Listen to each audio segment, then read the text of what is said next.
I live in a very rural area on a small ranch that has been with my family since my grandfather. We are about 15 minutes from the nearest small town. When I say small, I really mean small. I met my wife by chance about 6 years ago when I stopped in town to pick up some groceries. She gave off a very tomboy vibe and she just came to the area herself.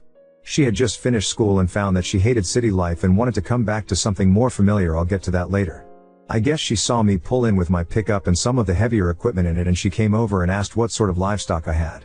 She quickly cut to the chase. She was looking for work, she had experience with livestock, and she was new to the area.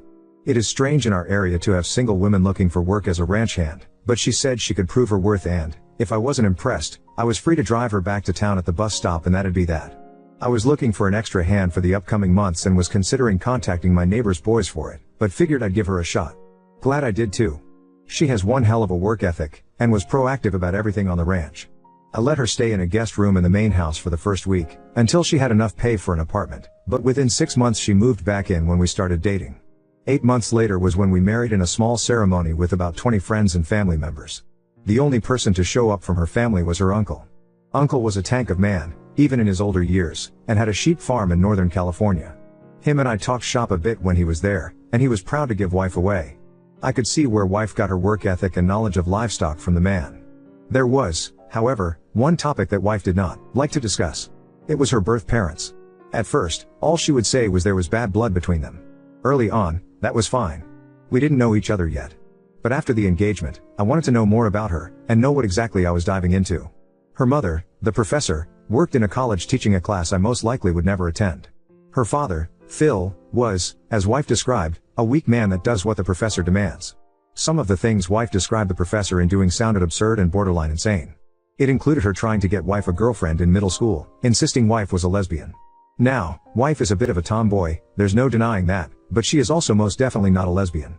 There was a period where the professor wanted to live a natural lifestyle, and she asked Phil's brother to let them live on his farm. Within a week, the professor hated the farm and dragged them both back to the city. Wife, on the other hand, felt like she finally found something she liked and really connected with her uncle. Wife left home when she was 16 and lived with uncle until she was 18. All while she was with uncle, the professor kept threatening to drag her back. She never did. After wife turned 18, she went to school and received a 4-year degree and tried to work an office job, but found it unfulfilling. She started to take the bus and working odd jobs in rural areas, looking for something that fit what she was looking for. That was when our paths crossed. Last year, around March, we started getting mail addressed to the professor and fill bills and bank statements and such. I found this strange, and wife wanted to trash it. I started marking them return to sender and no such occupant and dropped them right back into the mailbox.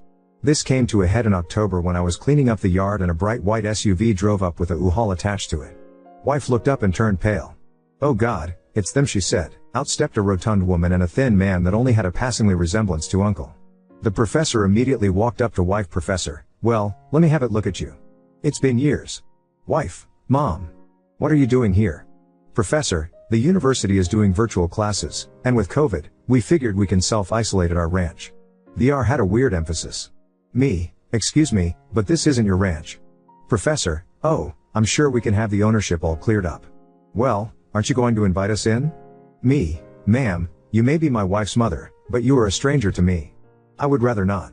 The professor turned to Phil. "Professor, make the call." Phil instantly got on the phone with the police and started spinning a tale about us not letting them into the house that they equally own with us. I couldn't believe what I was hearing and how insane it was being spun. Luckily, as I said before, small town. The sheriff pulled up, and it was someone I knew for most of my life. Sheriff really embodies the mindset of a small town constable.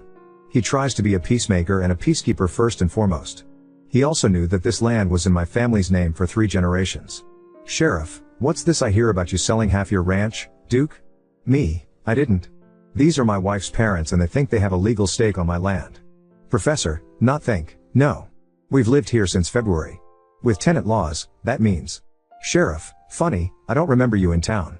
That shut the professor right up for a second, but then she reached in her bag and pulled out a stack of letters.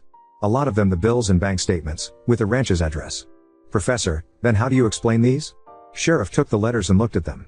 "Sheriff, ma'am, these are all marked return to sender." The professor turned desperate. "Professor, please. I haven't seen my daughter in years. I just want to make sure she's okay. Surely you can see that she pointed, to me, is controlling her every move." Sheriff rolled his eyes and walked over to talk to wife and I again. Sheriff likes to solve problems between people. And he hasn't encountered this level of crazy before. Sheriff, you might just want to invite them in for coffee. Talk for a few minutes. Wife, they are your parents. Wife, if you leave them here, you will just have to come back in 5 minutes to handle an assault. Sheriff, wife, you can't mean that. They're your family. Look, I'm just going to head up the road. Invite them in, talk to them. Wife got a bit of an angry glint in her eye. Wife, does this mean you're going to invite your cousin Aaron to Thanksgiving? Sheriff's cousin Aaron was currently serving 8 years for a multitude of felonies. Sheriff's entire family consider him the family shame. With that statement, the look in Sheriff's eyes changed. He gave wife a look like that bad, huh? And wife merely nodded. Sheriff turned back to the professor and Phil. Sheriff, alright, they don't want you here. Best you two not come back. The two protested briefly, but then piled back into the SUV and drove off, with Sheriff trailing right behind to make sure they were completely off the property. This was the first time I met the professor and Phil, but it definitely stuck with me. I detailed earlier about how my wife's mother, the professor, tried a strange attempt to seize control of our ranch back in October. In December, it got crazier. Keep in mind we live in a smaller town. About an hour away from a major city, so it's not like we are totally in the boondocks. Our ranch is about 15 minutes from town by Farm Road, just to give you a lay of the land. I stopped into town to get some supplies, and by the time I was done packing up the truck, the professor tapped me on the shoulder. This time she actually acted cordial. I chose to be curt. She basically begged me to at least listen to her for 5 minutes in the local cafe. I didn't want her to create a scene on Main Street, so I agreed. We sat and the professor talked. She claimed my wife was always confused about who she was, and that the professor and Phil had only her best interests in mind. I didn't want to yell, shout, accuse, or throw anything back in her face. I was just waiting out the clock. She said my wife saw you coming and wedged herself into my life. At that I did push back at. I said that I felt I was blessed to have her in my life. Hoo boy, those were the wrong words to use with this woman. Professor, what do you mean blessed? Dukes, pardon? Professor, you just said blessed. I put my head in my hands and just wished this was over, everyone in the cafe looking at the two of us. The professor really projected her voice with the last sentence. Dukes, ma'am, if you're trying to win me over, I suggest you stop using vinegar. She sort of humphed at that statement. But she did become cordial again. She dug into her purse and pulled out a flash drive. She placed it on the table in between us. Professor, fine. This is all the proof you need. Take a look, and I promise you will know the truth. I was dying on the inside from embarrassment from how my mother-in-law acted, with people I do business with regularly all watching. They will want to know what happened, and why. Like I said before, small town. I took the flash drive and left. I got back to the ranch where my wife was waiting, and she could instantly tell something happened in town from the pissed off look on my face. I explained what happened in town and held up the flash drive. Wife looked confused by it. I certainly wasn't willing to plug this thing into a computer we regularly use, so I dug through a closet for an old Dell laptop that wasn't powered on in forever. We let it charge, turned it on and flipped off the Wi-Fi. The last one was my wife's idea. We plugged the flash drive in and there were stacks and stacks of PDFs. I am still not sure how to describe what was in them. It was a, I guess, journal. A college paper? Thesis? Study? With my wife as the subject. I'm not even sure what the point of it was, or what the professor was testing on her own flesh and blood. It detailed her first playing with toy dump trucks when she was a child to dressing in overalls during the brief time they lived with her uncle together. All of it cold, detached, and, as my wife put it, clinical. Wife was referred to as subject throughout. It was bizarre. And I'm still not sure what the point of it was. My wife looked disgusted at the PDFs and insisted we burn the drive. Which we did in the fire pit. That was the last time we heard from the professor. My wife thinks more is coming. First I want to say wife is doing fine. She's more amused than scared or angry, but I can tell when she feels a need to be guarded. We did install a new camera pointed directly down at the gate and I'm keeping it locked. I said in the comments we had a FaceTime call with my wife's uncle to see if we could get more insight last night. At first, her uncle gave very short answers. Stuff like yeah, sounds like her and sounds about right. He's very much a don't speak ill of others type of man. When I told him about the weird play for the ranch, he finally was willing to give a bit more information. Whoever predicted she attempted this in the past with his sheep farm? Gold star. He said the professor was a big reason why him and Phil don't talk anymore. Wife's uncle's sheep farm was part of a much larger piece of land owned by my wife's grandfather. The grandfather had 3 kids, 2 sons and a daughter. The daughter went off to the East Coast and works a high-paying executive job of some type. She's also near retiring, and was the oldest of the siblings. The grandfather split his property into 3 slices when he died. His daughter sold her part to uncle for almost nothing. She didn't want rural property nor has she made a claim for it, and knew uncle wanted to keep the farm going. The other son, or my Phil, sort of kept ownership but gave permission for uncle to keep using it. That was until he wanted to go to an expensive university. He sold his part of the land to uncle for a good chunk of change. Uncle got to keep all of grandfather's land in one piece. In college, Phil dated the professor, and then married.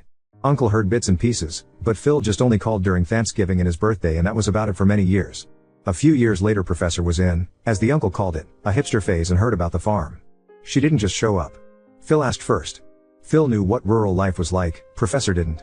Uncle described it as the professor had a vision of waking up to a kale smoothie, digging up beets for lunch and enjoying the sun the rest of the day.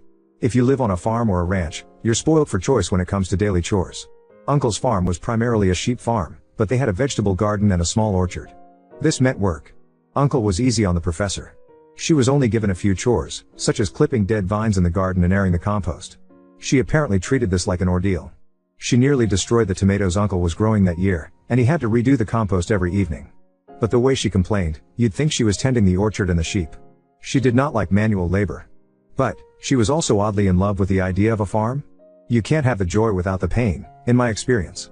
Wife, on the other hand, took to it like a duck to water. She loved to check the fences, check the flock, dole out the feed, and tend to the small vegetable garden. Uncle said that they had a local butcher that came once in a while for a few lambs, depending on price and demand. Butcher visited once during the professor's time on the farm. Butcher was a black man, which Uncle didn't mind or care. Professor cared. She made a big show of greeting him, shaking his hand, and tall, came to him in a very sing-songy, high-pitched way. Uncle found this very strange. At least strange enough to mention to us. Professor wanted the farm, but didn't want to work it. She wanted to own it on paper and have the uncle and her husband work it. She went as far as to push her husband to contest the sale he had with Uncle a few years back to gain a partial ownership. This went nowhere, of course. Uncle did have to hire a lawyer, but it didn't even make it to court. Him and the rest of the family refused to talk to Phil after that. I was curious, so I had to know why the professor blew up at me when I said I was blessed to have wife. He chuckled a bit. Really kicked that hornet's nest, huh? He said. First night the professor was staying with Uncle and his wife prepared dinner. They got to the table and Uncle was about to say grace. My wife blushed when he brought this up. Apparently this is a very embarrassing memory for her. Professor blew up. She said something about how this family doesn't say grace. Uncle shrugged. He wanted to be accommodating and responded that she didn't have to join if she didn't want to. She tried to push it further. As long as she was in that house, there would be no saying grace. Uncle said this was the first time he was rude to the professor. He told her that there was no way a guest was telling him what he could and couldn't do in his own home. Apparently the professor didn't think people in rural areas go to church or something? I don't know. After hearing about the sheep farm, I will get in touch with a lawyer. We'll see how that goes. I think I've said it before in an earlier post, but we live in a small town. My crazy mill, the professor, has made waves in just 2 appearances, one at our residence, and another in town. What I love about small towns is that everyone feels like family and has everyone's backs. What I hate about small towns is that rumors start quickly. The sheriff from my first post is totally on her side and has done his best to make it clear to people who ask that it's not their business. The problem is wife and I, we try to enjoy being social in town. Before COVID, we went to church often and participated in potlucks. I hired my neighbor's boys for the summer several times to help around the ranch. We love being social. When the professor made a scene at the cafe in December, I could feel the eyes of the town on me. No one knows what happened, but they want to. I can feel it. They are too polite to ask, but not polite enough to not whisper. It's getting to us. The sheriff told me that last week the local pastor outright asked him what was going on with wife and her mother. Sheriff said the pastor felt there should be an easy solution. Sheriff nipped that into bud. My wife's words had a stronger effect than we thought. Sheriff said it wasn't his business or the pastor's unless we asked for help. He did say to the pastor, and I'm remembering how the sheriff phrased it to me when he told me, they're part of your flock. She, the professor, is the wolf. Be a good shepherd. Even with that, I still feel the weird glances every time I'm in town. Scenes like the one in December isn't usual around here. Any advice? Well, it finally happened. The professor and Phil are in jail. The circumstances are a bit strange as well, but we are glad there's a conclusion at least. 2 nights ago, the sheriff called us in the middle of the day. My wife picked up and after a few minutes of chatting she started laughing. She told me what the sheriff told her. It seems the professor and Phil decided they wanted to try to sneak onto our land. Why? Geez, I can't predict this woman. The professor decided that instead of trying to get onto the ranch from the farm road, which we have clear view of from the house, that her and Phil decided to park a little ways away, and try to get onto our land via a neighbor's property. My neighbor to the east has a small orchard and is a hobby beekeeper. He doesn't get a lot of honey a year and what he does he shares or sells at the farmer's market. Field chickweed just started to flow here, so the bees were out. The professor apparently stumbled onto his bee boxes, and I mean literally bumped into one. The bees started swarming her and either her or Phil got mad and kicked one of the boxes over. My neighbor keeps a sensor perimeter around his bee boxes in case of bears, so that when often he ran to his bee boxes to see two middle-aged people running around, swatting at bees and yelling. Neighbor called the sheriff, and after about 20 minutes of the neighbor trying to smoke the bees and hosing them off, promptly pressed charges for the destruction of his bee box and trespassing. Apparently there are additional charges for disrupting/destroying a farm's agricultural capability, and since his bees are pollinators for his orchard, away the two went. Both were apparently covered in stings and are in county lockup now. Sheriff said the professor is trying to say the area the bee boxes are in were a public easement and she had rightful access to the area. Now on to second story. Discovered my wife's 4-year affair by following her to the secret apartment she shared with her coworker, and publicly threw her belongings out. My wife, Leah, 43F, and I have been married for 10 years. We have 2 beautiful children, our 5-year-old son and our 2-year-old daughter. I thought we were happy, or at least, I thought we were trying. But 4 weeks ago, my entire life came crash down. I, 46 male, started to notice when she was glued to her phone more than usual. Leah has always been private, but this was different. She'd smile at her screen, then immediately lock it when I walked into the room. One night, after she fell asleep, I couldn't resist. I checked her phone. What I found still makes me sick to my stomach. There were messages with a coworker, Eric, 48M, going back years. Explicit texts. Photos. Promises of love. Even references to secret trips they'd taken while I was at home with the kids, believing she was working late. My heart was racing, my hands trembling. I confronted her the next morning. At first, she denied it, said I was misunderstanding. But when I read her the messages out loud, her face crumbled.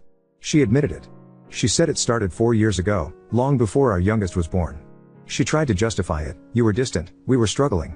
But nothing could excuse this. I started digging deeper. I followed her to work one day, needing to see it for myself. Sure enough, after her shift, she walked out arm in arm with Eric. They didn't even try to hide it. They got into his car and drove off. I followed them to a restaurant where they sat like a happy couple, laughing, holding hands. It broke me. But what shattered me completely was when I learned they'd built their own life together. They'd been renting an apartment near work, a place where she'd go when she was working overtime. I saw them go inside, watching them from my car parking on the streets, a few blocks away. I checked on them for about 4 nights, and they had the same routine. That's when I snapped. I packed all of her belongings, everything she owned, into the back of my car and drove to her workplace the next morning after spying on them. I know I did wrong. When she walked out, I dumped everything right there on the sidewalk in front of her and her coworkers. I told her she wasn't coming home. Since then, I've filed for divorce and am fighting for the full custody of the kids. She's begging me to forgive her, saying she doesn't want to lose the family we built. But how can I? Friends and family keep asking me if I regret how I handled it, publicly humiliating her, kicking her out without notice. I do. She tore our family apart, and the least she could do is face some accountability, but I can't help but feel like the bad guy for how I acted. I had nights where I felt very lonely, and I miss her. Of course, I am also attending to therapy sessions to be better for the kids and for myself. All I care about are them, they don't deserve this chaos. And as much as it hurts, I know they are better off with me than someone who could live a lie for so long. Am I the asshole? Update 1. For those asking how I didn't notice her affair for 4 years, it's because Leah was always incredibly private. She was adamant about boundaries and would shut me down if I asked too many questions. She handled the rent, utilities, and her own expenses, while I covered groceries, the kids' school costs, internet, water, and anything extra. She claimed it was fair since we both worked, and I didn't push because I trusted her and didn't want to create unnecessary conflict. Looking back, I can see how I missed the signs, but at the time, I didn't think questioning her was necessary. After finding out about her affair, I had DNA tests done for both kids. My son is biologically mine, but my daughter isn't. That was a tough pill to swallow, but it doesn't change anything for me. I've been her father in every way that matters, and I love her like my own. I believe the person who raises a child is their real parent, and no court is going to convince me otherwise. Right now, I'm in the middle of the legal process. The divorce itself hasn't been finalized yet, but I've made it clear that I'm fighting for full custody of both kids. I've explained to the court why I believe Leah isn't fit to have primary custody. Her betrayal wasn't just a personal one, it shows a complete disregard for the stability and well-being of our family. The court process is slow, and so far, we've only had preliminary hearings. I've provided evidence of her infidelity and the double life she led, and I've asked for a full psychological evaluation for both of us to ensure the best decision is made for the kids. I'm also working on showing the court that I've been the primary caregiver emotionally and financially. My lawyer has told me it's a tough battle, especially since courts often lean toward joint custody, but I'm not backing down. To those who said my story sounded fake, I get it. This is the kind of nightmare you think only happens in movies or to someone else. I wouldn't believe it either if I wasn't living it. All I can say is, I hope you never go through something like this. It destroys everything you thought you knew about your life. For now, I'm staying focused on my kids and doing everything I can to give them a stable and loving home. They're the only good thing to come out of all this, and I won't let them down. Thank you for your support. It means more than you know. Oop, I'm really sorry you had to go something like this twice. That's unimaginable. Thank you for your support and for sharing your experience. It helps to know I'm not alone in this. I do have screenshots of the entire conversation from her phone. Years of texts, photos, and everything else. I made sure to send them to myself before confronting her, so I have all the proof I need. Sometimes, I think about exposing her and him publicly, putting it all out there so people see what they did. But honestly, I'm just so drained. Between work, taking care of my kids, and trying to process everything, I barely have the energy to keep going some days, let alone drag them through the mud. And even when I do feel angry enough to do it, there's a part of me that feels guilty. I don't know why. I mean, they're the ones who destroyed everything, but I guess it's because I don't want to stoop to their level. I'm taking things one step at a time and focusing on what's most important, my kids and getting through this divorce. Maybe one day I'll feel differently, but for now, I just don't have it in me to make a spectacle out of their betrayal, even if they deserve it. I feel like I'm stupid for this mindset.